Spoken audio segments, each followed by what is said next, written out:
anak-anak SDK 1 semuanya. Shalom. Salam dalam kasih Tuhan bagi kita semua. Kita kembali lagi untuk mengikuti ibadah bersama-sama di minggu ini. Urat harap kalian semua tetap sehat dan selalu dalam perlindungan Tuhan saja. Anak-anak, minggu ini kita masih berada dalam suasana Paskah ya, yaitu sukacita kebangkitan Tuhan kita Yesus Kristus. Karena itu, Bu Ratna mau ucapkan selamat Paskah untuk anak-anak SDK 1 semuanya. Nah, untuk mengawali ibadah kita di minggu ini, mari bersama-sama kita menyanyikan lagu Yesus di dalam rumahku.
Anak-anak, mari kita berdoa. Tuhan Yesus, kami bersyukur untuk sukacita kebangkitan-Mu yang sampai saat ini masih kami rasakan. Terima kasih Tuhan untuk kasih-Mu, untuk pengorbanan-Mu bagi kami semua. Saat ini kami akan memulai rangkaian ibadah kami. Kiranya juga Tuhan yang menolong kami sehingga kami semua dapat mengikuti ibadah ini dengan sungguh-sungguh. Di dalam nama Tuhan Yesus kami sudah berdoa dan bersyukur. Amin.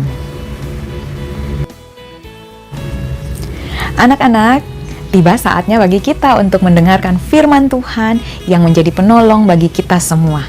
Dengan belajar firman Tuhan, kita dapat lebih mengetahui betapa besar kasih Allah bagi kita, sehingga kita bisa sungguh-sungguh bersyukur kepadanya atas kasih-Nya.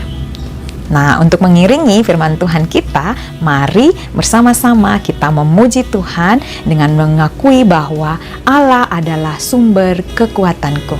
Allah sumber kuatku.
Ya, memang benar bahwa Allah adalah sumber kekuatan kita.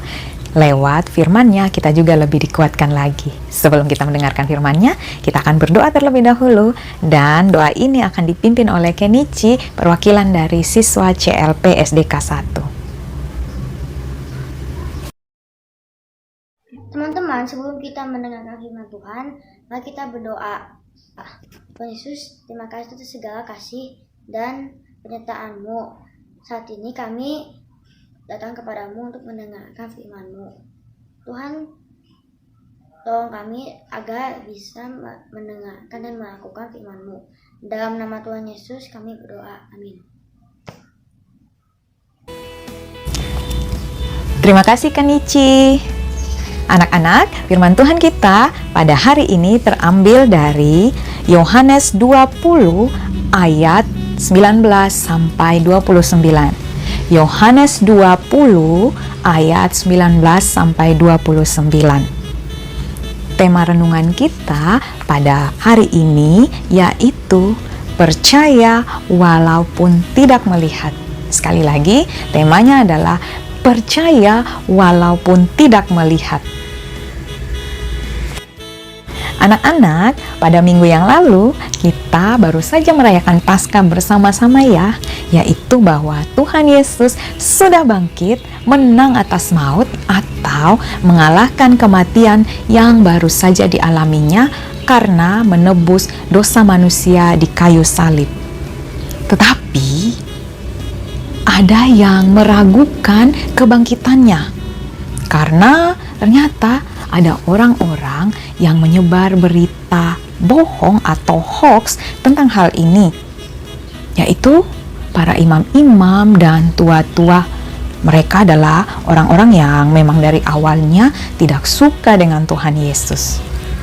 Mereka, para tua-tua dan imam-imam kepala ini menyuruh penjaga kubur Yesus saat itu untuk menyebarkan berita hoax ini, yaitu bahwa Tuhan Yesus tidak bangkit, tetapi mayatnya dicuri oleh para murid. Nah, dengan berita ini membuat para murid juga merasa takut, khawatir, was-was. Sebab mereka takut kalau orang banyak itu akan datang kepada mereka, bertanya-tanya, bahkan mungkin akan menghakimi mereka seperti yang dialami oleh Tuhan Yesus sendiri. Sehingga para murid ini berkumpul di suatu tempat dengan pintu yang terkunci dari dalam. Namun, apa yang terjadi setelah itu? Apakah mereka sudah aman? Apakah mereka kembali bersuka cita? Ada apa ya? Nah, mari kita lihat ceritanya bersama-sama.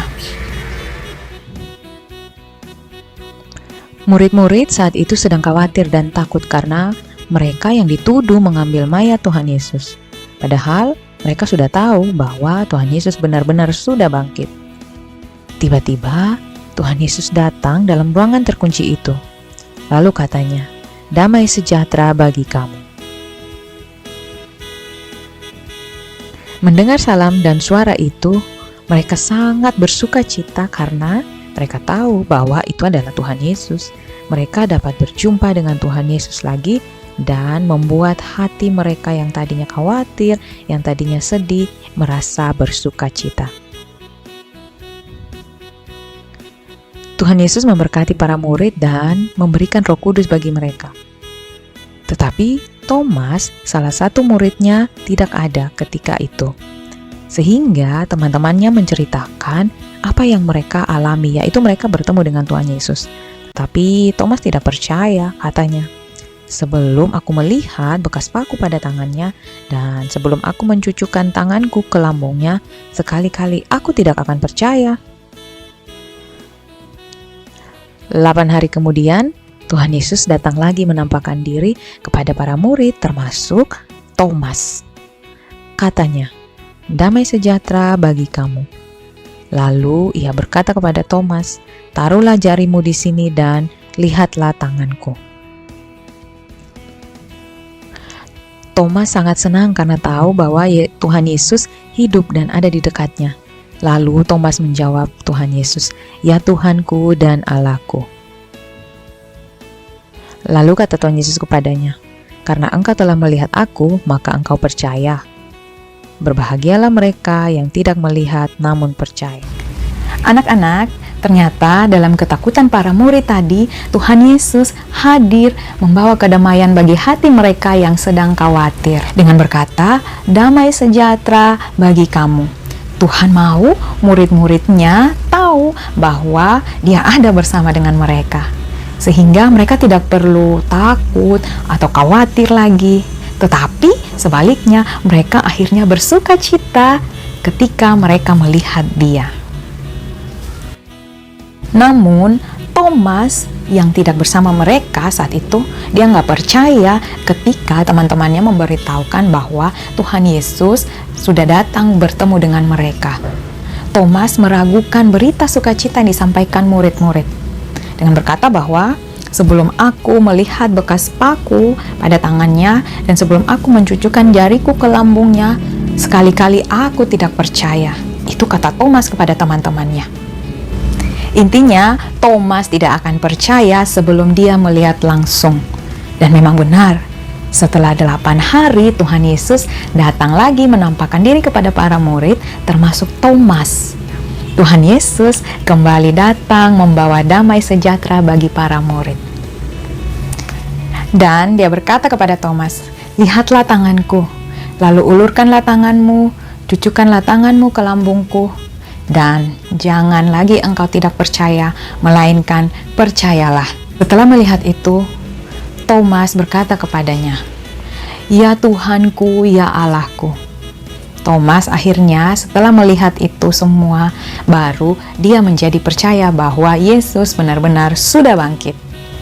Tuhan Yesus kemudian menyadarkan Thomas bahwa karena engkau melihat, maka engkau percaya. Tetapi berbahagialah mereka yang tidak melihat namun percaya.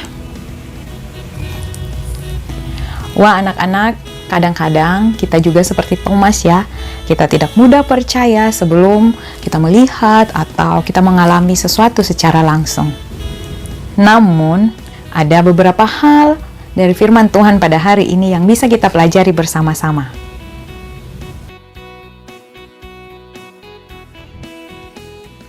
Pertama, kita memang tidak melihat Tuhan Yesus secara langsung seperti para murid itu. Mereka mengikut Tuhan Yesus bersama-sama Dia selalu, melihat mujizat-mujizat yang dilakukannya, serta merasakan kasih dan kebaikan Tuhan Yesus bagi semua orang yang ada saat itu. Namun, walaupun kita tidak melihat seperti para murid, mari kita tetap percaya bahwa Tuhan Yesus pun selalu mengasihi kita. Tuhan Yesus mengasihi anak-anak, orang tua, guru, dan semua orang yang percaya kepadanya. Kita merasakan kasih Tuhan yang sudah menyertai kita sampai saat ini. Saat kamu belajar, menolong saat kita susah, sedih, sakit, kecewa, ataupun saat kita sedang bergembira. Anak-anak, mari percaya bahwa itu semua adalah karena Tuhan Yesus ada bersama dengan kita. Yang kedua, meskipun sekarang kita tidak bisa melihat Tuhan Yesus secara langsung juga, tetapi mari kita sungguh-sungguh percaya bahwa Dia adalah Tuhan dan Juru Selamat kita semua. Memang, kita hanya mendengar kesaksian tentang pengorbanannya di salib melalui firman Tuhan, yaitu Alkitab. Tetapi, yuk, jangan ragu untuk percaya pada kebenaran firman Tuhan ini ya. Kita tidak melihat, namun percaya bahwa Tuhan Yesus sudah bangkit dan hidup bagi kita. Dan yang ketiga, kalau kita sudah percaya bahwa Tuhan Yesus adalah Tuhan dan Juru Selamat kita yang sudah bangkit dan hidup dari kematian, mari kita juga menunjukkan sikap sebagai anak-anak yang percaya dong kepada Tuhan. Nah, bagaimana caranya?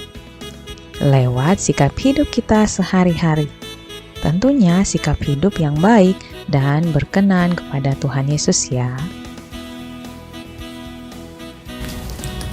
Nah anak-anak, kiranya dengan firman Tuhan pada hari ini kita semakin diperbaharui lagi dan percaya lebih sungguh-sungguh kepada Tuhan Yesus saja.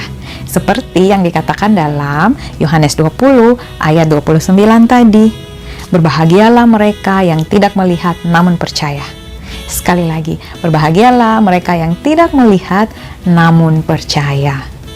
Amin untuk firman Tuhan kita pada hari ini. Tuhan Yesus memberkati. Ku menang bersama Yesus Tuhan. Ku menang di dalam peperangan. Ku menang atas segala setan. Haleluya, haleluya, ku menang. Haleluya, dia bangkit. Haleluya, dia bangkit. Haleluya, dia naik. Roh Kudus turun. Haleluya, dia bangkit. Haleluya, dia bangkit. Haleluya, dia naik. Roh Kudus turun. Anak-anak, mari kita berdoa. Tuhan kami yang sungguh baik, kami bersyukur untuk hari ini. Kami bisa beribadah dari rumah masing-masing. Ya Tuhan, kami juga mau berdoa untuk orang tua kami. Tolong berikan kesehatan yang cukup dan kiranya Engkau memberkati usaha mereka serta kehidupan mereka. Mohon Tuhan juga memberkati setiap proses belajar yang dilakukan sehingga walaupun belajar secara jarak jauh, tetapi dapat berlangsung dengan lancar dan baik adanya. Ya Tuhan, tolong Engkau memberkati juga guru-guru dan teman-teman kami dimanapun mereka berada. Kami juga mau menyerahkan bangsa Indonesia yang masih dalam masa pandemi ini hanya ke dalam tangan Tuhan selalu. Biarlah kami semua berada dalam lindungan-Mu saja ya Tuhan. Ampuni semua kesalahan kami dan kami memohon doa ini hanya di dalam nama Tuhan Yesus Kristus. Amin. Anak-anak sekalian, ibadah kita sudah selesai pada hari ini. Ingat, setelah ibadah ini kalian mengisi buku sekolah minggu pada sekolah kalian masing-masing ya. Oke anak-anak, selamat belajar untuk hari ini. Jangan lupa tetap terapkan protokol kesehatan dimanapun kalian berada. Semangat belajarnya hari ini. Tuhan Yesus memberkati. Dadah.